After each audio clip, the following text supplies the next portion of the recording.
اعوذ باللہ من الشیطان اللعین الرجیم بسم اللہ الرحمن الرحیم الحمد للہ الذی ہدانا لہذا وما كنا لنہتدی لولا ان ہدانا اللہ اما بعد فقد قال اللہ سبحانہ تبارک وتعالی فی قرآنہ المجید وفرقانہ الحمید وقولہ الحق بسم اللہ الرحمن الرحیم شہر رمضان الذی انزل فیہ القرآن۔ ناظرین، الحمدللہ ہم دفتر مرجع علی قدر آیت اللہ العظمی ناصر مکارم شیرازی مدرس اللہ العالی ممبئی سے آپ کی خدمت میں مسائل ماہ مبارک رمضان کا سلسلہ لے کر حاضر خدمت ہیں۔ ماہ مبارک رمضان اللہ کا مہینہ اور اللہ اس مہینے میں اپنے مہمانوں کی مہمان نوازی فرماتا ہے۔ جیسا کہ مسلسل عرض کیا جا رہا ہے کہ یہ مہینہ کردار سازی کا بھی مہینہ ہے، یعنی انسان روزوں کے ذریعے سے اپنے کردار کو سنوار سکتا ہے، تزکیہ نفس کر سکتا ہے کہ اپنے نفس کے، اپنے ضمیر کی آواز کو سن کر اللہ نے انسان کو اشرف المخلوقات اس دنیا میں بنا کر بھیجا اور اسے جتنی بھی چیزیں شریعت کے اعتبار سے، اسلام کے اعتبار سے واجب قرار دی ہیں تو یقیناً اس کے لیے اس میں فائدہ ہے، اور جو چیزیں اللہ نے حرام قرار دی ہیں اس میں انسان کے لیے ضرر ہے، نقصان ہے۔ اللہ نے جو عبادات انسان کے لیے، مسلمان کے لیے قرار دی ہے کہ فلاں عبادت تمہیں کرنی ہے، یہ عبادت تمہیں انجام دینی ہے، اللہ ہماری عبادت کا محتاج نہیں ہے، بلکہ وہ مستحق عبادت ہے، اس لیے اس کی عبادت کرنا ضروری ہے۔ جس طرح سے اس نے نماز کو فرض کیا، نماز کو واجب کیا کہ انسان نماز کو ادا کرے، اس کی بارگاہ میں سجود و قعود و رکوع و تشہد و سلام بجا لائے، تاکہ وہ یہ سمجھ سکے کہ وہ انسان خود بڑا نہیں ہے بلکہ کوئی اور بڑا ہے جو کائنات کا سب سے بڑا، بلند و بالا اور برتر اور عظمت والا ہے، اس کا نام وحدہ لا شریک پروردگار ہے۔ جس طرح سے اللہ نے نماز کو واجب کیا، اسی طرح سے اللہ نے ماہ مبارک رمضان میں روزوں کو واجب قرار دیا۔ روزہ بدن انسانی کے لیے کردار سازی کا بہترین عمل ہے۔ اذان صبح سے لے کر اذان مغرب تک انسان بھوکا اور پیاسا رہ کر اس معبود کی عبادت کرے، اور کتنی اہم چیز ہے جو اللہ نے اسے واجب قرار دیا ہے کہ ہر حال میں تمہیں اسے انجام دینا ہے۔ اگر تم قصدن عمدن روزوں کو قضا کرو گے، جیسا کہ ہمارا موضوع ہے، ٹاپک ہے آج کی اس تقریر میں، تو تمہیں اس کا قضا اور کفارہ دونوں ادا کرنا ہوگا۔ لیکن بعض حالات میں، بعض مجبوری میں اللہ اپنے بندے کے اوپر پریشر نہیں دیتا کہ تم اگر بیمار ہو، لاغر ہو، مریض ہو، اس کے باوجود بھی تم روزہ رکھو۔ اللہ یہ نہیں کہتا۔ اللہ نے یہ کہا کہ اگر تم روح بصحت ہو، تم سمجھ سکتے ہو، خود تمہارا ضمیر یہ گواہی دے سکتا ہے کہ روزہ رکھنے سے آپ کے جسم کو کوئی ضرر نہیں ہوگا، تو اللہ کہتا ہے کہ اس روزے کو رکھو، ماہ مبارک رمضان میں تمہارے لیے واجب ہے۔ اور اگر کسی مجبوری کے تحت تم اسے نہیں رکھ سکتے تو تم اس کی قضا کرو، لیکن واجب واجب رہے گا، واجب میں کوئی کہیں سے کمی نہیں ہو سکتی۔ عزیزان گرامی، آج کی جو ہماری بحث ہے یا آج کا جو ہمارا ٹاپک ہے، جو موضوع ہے، با مطابق فتوی مرجع علی قدر حضرت آیت اللہ العظمیٰ مکارم شیرازی مدد اللہ العالی، کہ انسان کے قضا روزے، یعنی جو روزے انسان کے ماہ مبارک رمضان میں قضا ہو جاتے ہیں، ان کے احکام کیا ہیں، ان کا طریقہ کیا ہے، کس طرح سے انہیں انجام دے گا۔ آیا آمدن روزے کی قضا، اگر روزہ قضا کر رہا ہے تو اس کا اور کفارہ ہے، کسی مجبوری کے تحت انسان کا روزہ قضا ہو رہا ہے تو اس کا اور احکام ہے اور حکم ہے اللہ کی طرف سے۔ پہلا مسئلہ جو اکثر ہماری لائف میں، زندگی میں درپیش آتا ہے، اس کے بعد پھر میں سلسلہ قضا روزہ کی آپ کی خدمت میں عرض کروں گا، جو بہت زیادہ دیکھنے میں آتا ہے اور ہماری روزمرہ کی زندگی میں روزہ رکھنے کے بعد درپیش آتا ہے۔ بہت سے حضرات مسلمان قبل از ماہ اذان مغرب روزہ افطار کر لیتے ہیں، حالانکہ رات کا حکم ہے کہ رات تک روزہ رکھیں، اور وہ موضوع الگ ہے، ٹاپک الگ ہے۔ لیکن ایک مسئلہ اس سلسلے میں ابھی سر دست جب آ گیا، اور سوال بھی کر سکتا ہے کوئی، کہ انسان کو اگر شک ہو کہ مغرب کا وقت ہوا ہے یا نہیں ہوا، ایک انسان روزہ دار مغرب کے وقت میں اسے شک ہے کہ اس مغرب کا وقت ہوا یا نہیں ہوا، اور وہ افطار کرے یا نہ کرے، کسی ایسی جگہ کے اوپر ہے کہ جہاں نہ گھڑی ہے، نہ آبادی ہے، نہ انسان سمجھ سکتا ہے کہ ابھی افطار کا وقت ہوا ہے یا نہیں ہوا ہے، اور افطار کرے، یعنی شک ہے اسے اس بات کا کہ اذان مغرب ہوئی یا نہیں ہوئی، اور وہ روزے کا افطار کر دے، اور روزے کا افطار کرے، اور بعد میں معلوم ہو کہ ابھی تو وقت ہوا ہی نہیں، شک تھا، یقین نہیں، شک تھا مغرب کا وقت ہوا یا نہیں ہوا، اور افطار نہیں، تو یہ شک افطار نہیں کر سکتا، لیکن اگر افطار کر لے گا تو قضا اور کفارہ دونوں اس کو دینا ہوگا۔ یعنی اگر وقت نہیں ہوا اور اس نے مغرب کے وقت افطار کر لیا تو قضا اور کفارہ بمطابق فتوی مرجع علی قدر حضرت آیت اللہ العظمیٰ مکارم شیرازی، قضا اور کفارہ دونوں ہی اس کو ادا کرنا ہوگا۔ اب جو مسلسل قضا روزوں کا حکم ہے، اور جو احکام ہے، اور جو بیان کرنا ہے کہ انسان کو کس وقت میں قضا کرنا ہے، ایک شخص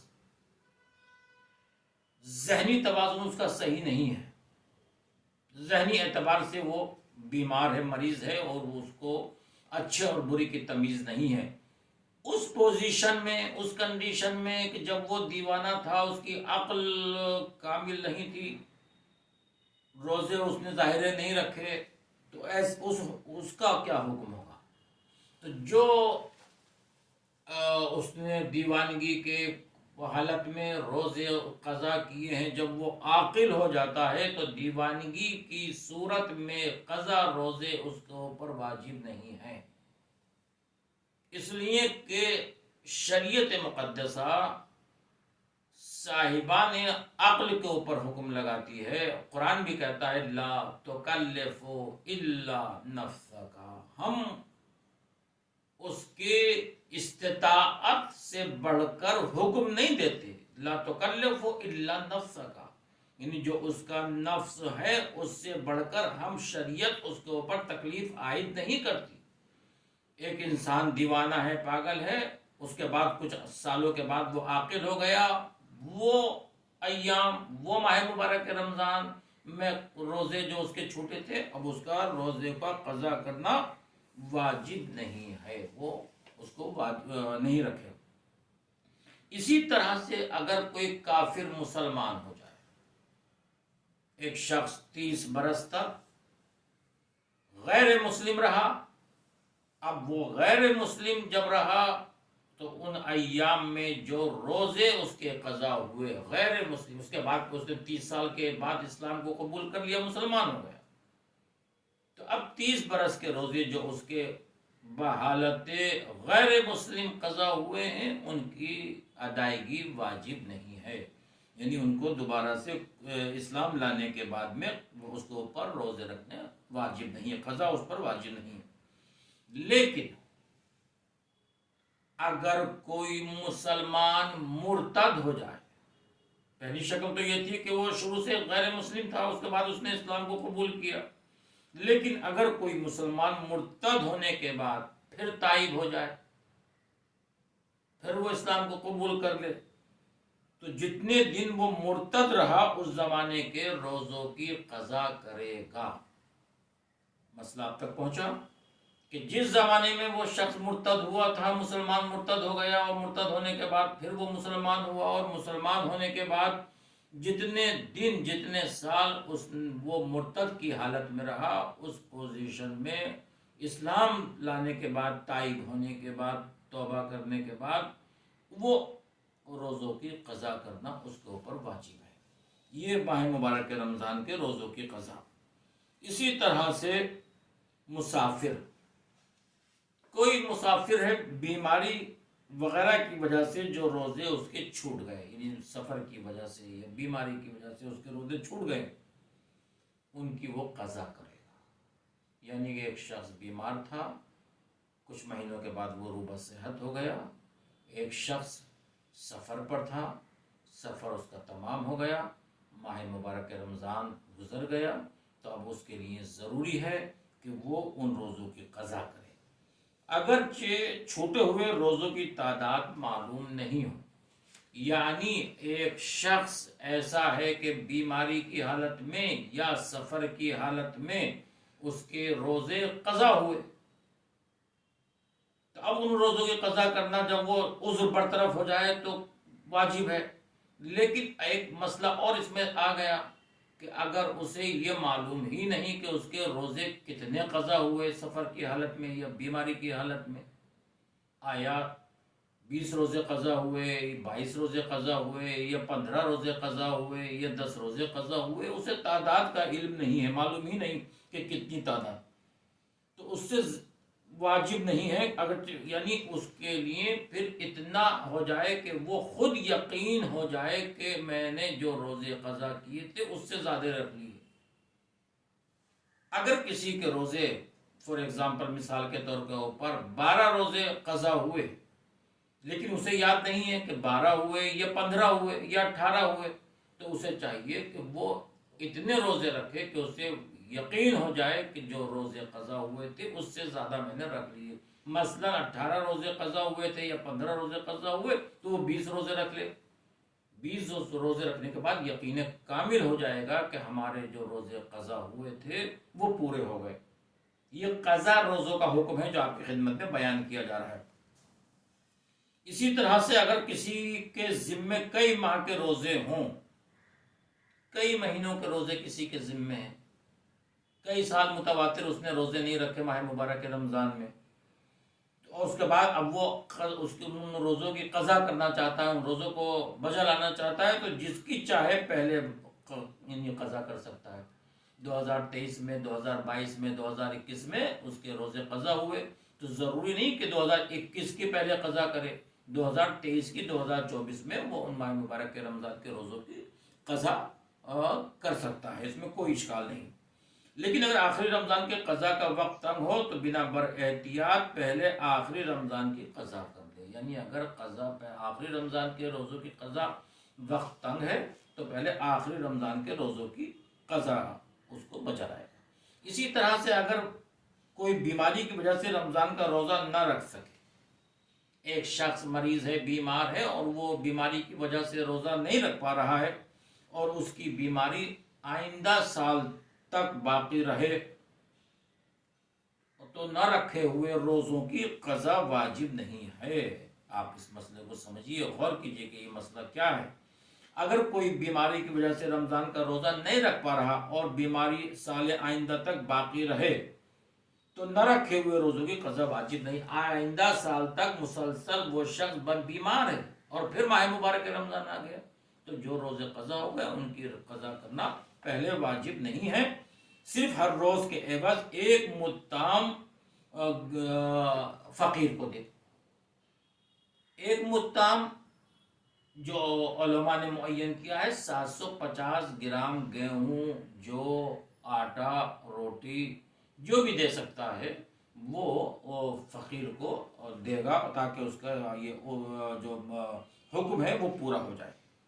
اسی طرح سے اگر کسی عذر کی وجہ سے رمضان کا روزہ نہیں رکھ سکے اور عذر برطرف ہو جانے کے باوجود بھی آئندہ رمضان تک روزہ نہیں رکھ پا رہا،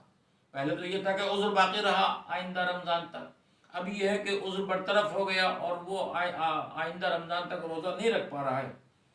جان بوجھ کر قضا نہ کر، تو رمضان کے فوراً بعد روزوں کی قضا اس کے اوپر واجب ہے کہ رمضان گزرنے کے بعد فوراً ان کی قضا،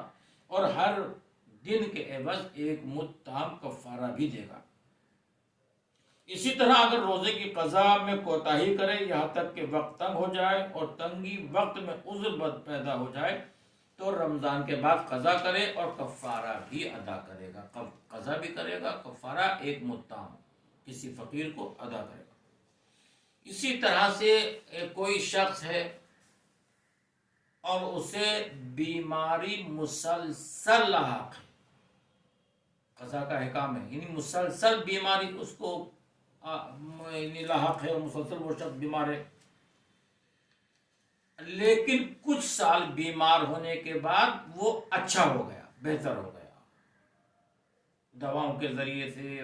حکم خدا سے کئی سال روزے قضا کرنے کے بعد وہ شخص بیمار ہو گیا، اچھا ہو گیا اور اس سے وہ بیماری برطرف ہو گئی، تو اب کیا حکم ہے؟ حکم یہ کہ اگلے رمضان تک قضا کا وقت باقی ہو تو صرف آخری رمضان کے روزوں کی قضا کرے گا، یعنی آخری رمضان کے روزوں کی قضا اس کے اوپر واجب ہے، اور گزشتہ سالوں کے لیے ہر دن کے لیے ایک مد کھانا فقیر کو دے گا۔ آپ متوجہ ہوئے کہ کئی سال مسلسل روزے قضا ہونے کے بعد وہ شخص ایک سال صحیح ہو گیا تو اس سال کے روزے رکھے گا، اور مابقی جو گزر چکا ہے ان کے کفارہ ہر روزے کے عوض ایک مد تام دے گا، کیونکہ وہ شخص بیمار تھا، مریض تھا، اس کے لیے پھر قضا واجب نہیں ہے۔ اگر کوئی شخص ماہ رمضان مبارک کے روزوں کی قضا کرنے میں کئی سال تاخیر کر دے، مثلاً 2020 میں اس نے روزے نہیں رکھے، کئی سال اس نے 2024 تک اس نے ادا نہیں کیا، اور پھر ماہ مبارک رمضان آ گیا، تو ایسے شخص کے لیے حکم کیا ہے؟ اس کے لیے حکم یہ ہے کہ وہ قضا کرے اور پہلے سال میں تاخیر کرنے کی بنا پر ہر دن کے لیے ایک مد کھانا فقیر کو دے گا، تاخیر کے سبب ایک مد تام فقیر کو ادا کرے گا، لیکن کئی سال متعدد ہونے کے باوجود کفارہ متعدد نہیں ہوگا۔ یہ نہیں ہے کہ ہم نے اگر روزے نہیں رکھے اور کفارہ نہیں دیا اور پھر ماہ مبارک رمضان آ گیا اور جو گزر گئے اور روزے قضا ہمارے، تو اس کے عوض ہم نے چونکہ تاخیر کی ہے، تاخیر کی وجہ سے متعدد کفارہ ہو جائے گا، نہیں، کفارہ وہی رہے گا، ایک مد تام اور 750 گرام گیہوں، باقی انشاءاللہ آئندہ۔ وآخر دعوانا والحمدللہ رب العالمین۔ پروردگارہ تجھے واسطہ اہل بیت اطہار کی عزت اور عظمت کا واسطہ، ہمارے گناہان کبیرہ اور صغیرہ کو معاف فرما، یا اللہ ہماری اس عبادت کو قبول فرما، ہمارے ماہ مبارک رمضان میں روزوں کو شرف قبولیت عطا فرما، یا اللہ جو مشکلات ہیں جہاں جہاں مشکل میں ہوں، جو بھی مشکل میں ہوں، ان سب کی مشکلات کو دور فرما، جو بیمار ہیں بیمارستان میں ہاسپٹل میں ایڈمٹ ہیں، میرے معبود بیمار کربلا کے صدقے سے انہیں صحت کاملہ عطا فرما، یا اللہ ناظرین حاضرین جو دیکھ رہے ہیں ان مسائل سے استفادہ کر رہے ہیں، میرے معبود ان سب کے محرومین کے درجات کو بلندی عطا فرما، ہمارے محرومین کے درجات کو بلندی عطا فرما، آخرت کو بخیر فرما، صحیح معنی میں عبادت الہی کرنے کی ہمیں توفیق عطا فرما، ہمارے امام کے ظہور میں تعجیل فرما۔